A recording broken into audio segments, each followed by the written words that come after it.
Hello friends, today I wanted to share with you another last 10 books that I read. The first two I'm not going to talk about a lot. They are the third and fourth books in the Scandalous Highlander series. Book 3, Mad, Bad, and Dangerous in Plaid, I gave 4 stars. And book 4, Some Like It Scott, I gave 5 stars. They're in a reading vlog. I'm still unsure about how much I want to say about the ones that are in reading vlogs.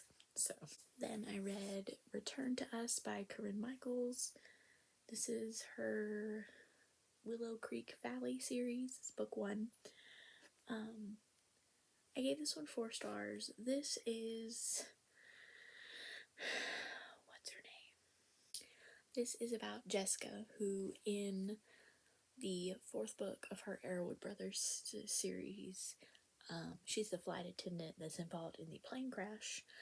And so in this one, she has returned to her hometown that she grew up in to kind of recover, take her time. And while she's there, she runs into Grayson, who was her high school sweetheart, and he's now a single dad, and it's them reconnecting. I gave this one 4 stars. I did really like it. I don't really remember why it wasn't a 5-star. I really liked it. I guess it just wasn't quite there for me. Then I read Dotted Lines by Daphne Perry. This is the 5th and final book in her Runaway series, and I gave this one 4 stars too. I remember why on this one. So the Runaway series, they're trying to get this car back to California from Boston, and like each book is a different like person taking it to the next step of the journey. And this one is Clara and her son. I don't remember her son's name. Anyway, they take it to Carson back in California, and Clara and Carson had kind of a little thing when they were younger, and that's what most of the book focused on, was when they were younger and the feelings that they had then. And then when time jumped back to the present, I didn't really feel a connection between them as adults. I felt it when they were younger, and that they didn't quite get to know each other to the level that I wanted them to as adults. Then I had a wonderful 5-star read, The Things We Leave Unfinished by Rebecca Yarros. This is her newest release from this year. So this reminded me a lot of When We Left Cuba by Chanel Clayton. It's a dual timeline story between a present day woman and her grandmother. In the present day, what was her name? Georgia. She's returned to Colorado from New York City because she's inherited basically everything that her grandmother owned. Her grandmother was this really famous romance writer, I think like Nora Roberts level. And she's got a manuscript that is unfinished.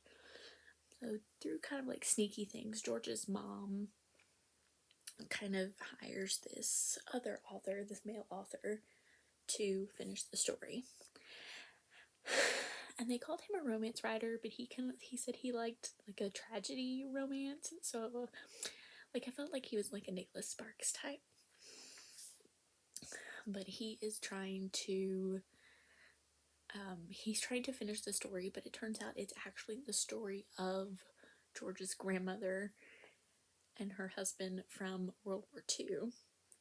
And this book is fabulous. I highly recommend. I loved it so much. Then I read Someday My Dew Will Come by Christina Britton. This is book 2 in her Isle of Sign series. This one is Clara and Quincy.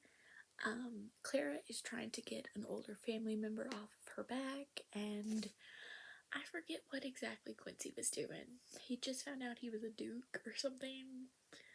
But basically they pretend to be engaged. And I gave this one 4 stars. I love it. Love fake dating. Love a fake engagement. It's so good.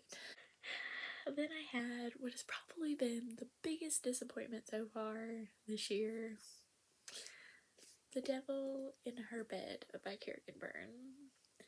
I gave this one 3 stars. This one is Francesca. And, like, there's a whole... I don't know how to describe this without being spoilery, but basically the hero in this one thinks that Francesca is somebody completely different.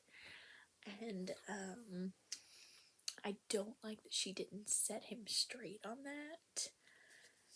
And I didn't feel their connection. Like, once he found out, I was like, I don't feel like you're connected to her at all. I feel like you're connected to the person that you thought she was. And I didn't love her. One that I did really like, though, was Shipped by Angie Hockman. I have a reading blog for this one, too. I gave this one 4 stars. I thought this was super fun. It's a super cute rom-com. It's a workplace enemies to lovers. They're on a cruise. I think I said it in the vlog, but most people won't like this one because a good chunk at the end they are together, but they're actually working towards something while they're together, so I really liked that. I also read in that same blog Mermaid Inn by Jenny Holiday. This is a second chance. Kind of reminded me of a Hallmark movie where the woman inherits the inn that her aunt owned, and there's like a stipulation in the will that she's got to keep it for a year, so she's got to open it and run it to like allow for that, like be able to pay for it. But her ex-boyfriend who broke her heart in high school is the police chief. Yeah, he's the police chief now. I gave this one 4 stars. I did really like it. And finally, the last book that I want to mention in this one is Ink, A Love Story on 7th and Main by Elizabeth Hunter. I also gave this one 4 stars. I did really like this one as well. This one is about a girl who inherits a bookstore because her grandmother has passed away. That was a theme this time. So she inherits this bookstore and she's trying to fix it up to get it to reopen.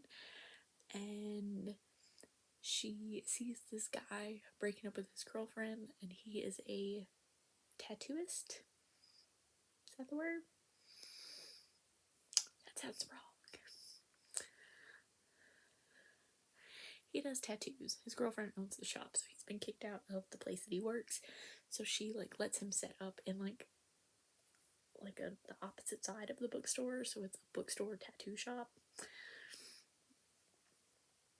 I don't know. Still seems a little weird to me. I gave this one 4 stars. Heroes that do tattoos, I'm not a fan of. Was the Helena Hunting series. I did not like that one at all. I didn't like the hero. Yeah, I don't know. Something about it just doesn't get along for me. So those are the last 10 books that I read. Thank you guys so much for watching, and I will see you next time. Bye!